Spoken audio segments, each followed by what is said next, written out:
الحمد لوليه والصلاة والسلام على نبيه وعلى آله وأصحابه أجمعين. أما بعد فأعوذ بالله من الشيطان الرجيم. بسم الله الرحمن الرحيم. لقد من الله على المؤمنين إذ بعث فيهم رسولا وقال تعالى ألم يجدك يتيما فآوى. وقال النبي صلى الله عليه وسلم أنا سيد ولد آدم يوم القيامة. سبحان ربك رب العزة عما يصفون وسلام على المرسلين والحمد لله رب العالمين. یا رب صل وسلم دائما ابدا على حبیبک خیر الخلق كلهم هو الحبیب الذي ترجى شفاعته لكل حول من الاحوال مقتحم. نام محمد سے دلوں کو سرور ملتا ہے، نگاہ فکر کو تازہ شعور ملتا ہے. نصیب کیسا بھی ہو وسیلہ محمد کا دے کر، نصیب کیسا بھی ہو واسطہ احمد کا دے کر، خدا سے جو بھی مانگیں ضرور ملتا ہے. نہ میں کا ذکر نہ پینے کی بات کرتے ہیں، نہ میں کا ذکر نہ پینے کی بات کرتے ہیں، ہم اہل دل ہیں اور مدینے کی بات کرتے ہیں.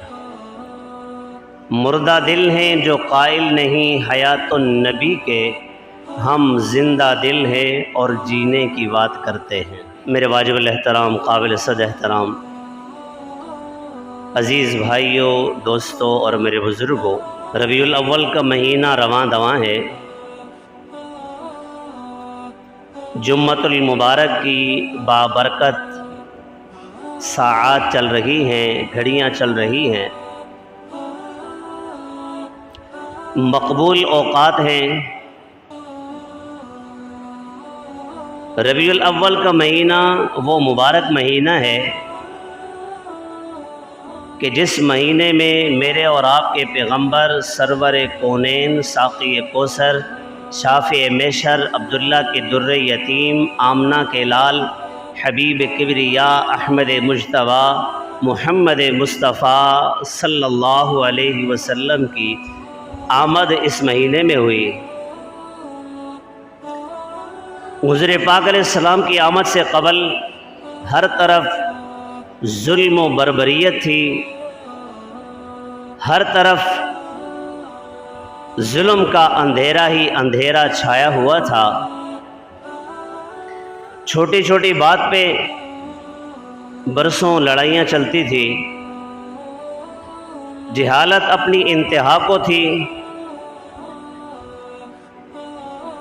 لڑائی جھگڑے فسادات کا کوئی موقع وہ لوگ ضائع نہیں کرتے تھے.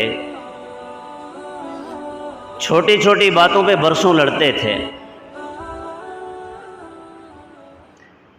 قومیت اور عصبیت کے بت ان کے اندر بھرے ہوئے تھے. غرض یہ کہ حضور کی آمد سے قبل ہر طرف ظلم اور بربریت، خواتین کے کوئی حقوق نہیں تھے. لڑکیوں کو سجا کر دکان میں شیشے کے اندر کھڑا کیا جاتا، ان کی بولیاں لگتی. ماں باپ کی کوئی عزت نہیں، احترام نہیں. بچی پیدا ہوتی زندہ درگور کر دیتے. اس جہالت کے گھٹا ٹوپ اندھیروں کے اندر میرے اور آپ کے آقا حضرت محمد مصطفیٰ صلی اللہ علیہ وسلم مبعوث ہوئے. حضور پاک علیہ السلام کی بعثت اتنی بڑی چیز ہے کہ اللہ نے سارا جہان بنایا، احسان نہیں جتلایا. آسمان بنایا، احسان نہیں جتلایا. آسمان اتنے بڑے بڑے 7 آسمان بنائے، کہ پہلا آسمان دوسرے آسمان کے سامنے ایسا جیسے ایک بڑے میدان کے اندر چھوٹی سی گیند پڑی ہوئی ہو، پھر دوسرا آسمان تیسرے کے سامنے ایسا کہ ایک بڑے میدان کے اندر چھوٹی سی گیند پڑی ہوئی ہو، اور پھر دوسرا تیسرے کے سامنے، تیسرا چوتھے کے سامنے، چوتھا پانچویں کے سامنے، پانچواں چھٹے کے سامنے، اور چھٹا آسمان ساتویں کے سامنے، ایسے جیسے بڑے میدان کے اندر ایک چھوٹی سی گیند پڑی ہوئی ہو۔ اتنے بڑے بڑے آسمان اللہ نے بنائے، ساتوں آسمان بنائے، لیکن احسان نہیں جتلایا۔ اتنی بڑی زمین بچھائی، 7 زمینیں بچھائی۔ اللہ الذی خلق 7 سماوات ومن الارض مثلہن، اللہ نے 7 آسمان بنائے، احسان نہیں جتلایا۔ 7 زمینیں بچھائی، 7 زمینیں بنائی، اللہ نے احسان نہیں جتلایا۔ یہ سبزہ اگایا، احسان نہیں جتلایا۔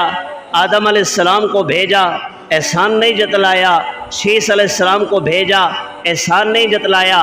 نوح علیہ السلام کو بھیجا، احسان نہیں جتلایا۔ ابراہیم علیہ السلام کو بھیجا، احسان نہیں جتلایا۔ اور موسیٰ علیہ السلام کو بھیجا، احسان نہیں جتلایا۔ اور اسی طرح قوم عاد کی طرف ان کے نبی کو مبعوث فرمایا، اور قوم عاد کی طرف ان کے نبی کو مبعوث فرمایا۔ وَإِلَىٰ عَادٍ أَخَاهُمْ هُودًا، ہود علیہ السلام کو بھیجا، احسان نہیں جتلایا۔ وَإِلَىٰ ثَمُودَ أَخَاهُمْ صَالِحًا، اور صالح علیہ السلام کو بھیجا، احسان نہیں جتلایا۔ جناب موسیٰ علیہ السلام کو بھیجا، احسان نہیں جتلایا۔ عیسیٰ علیہ السلام کو بھیجا، احسان نہیں جتلایا۔ سارا نظام بنایا، احسان نہیں جتلایا۔ جنت بنائی، احسان نہیں جتلایا۔ روزی دی، احسان نہیں جتلایا۔ 18,000 مخلوقات پیدا کی، احسان نہیں جتلایا۔ لیکن جب باری آئی میرے اور آپ کے پیغمبر کی، سرور کونین کی، ساقی کوثر کی، شافع محشر کی، عبداللہ کے در یتیم آمنہ کے لال کی، حبیب کبریا احمد مجتبی محمد مصطفیٰ کی باری جب آئی، اللہ نے احسان جتلایا۔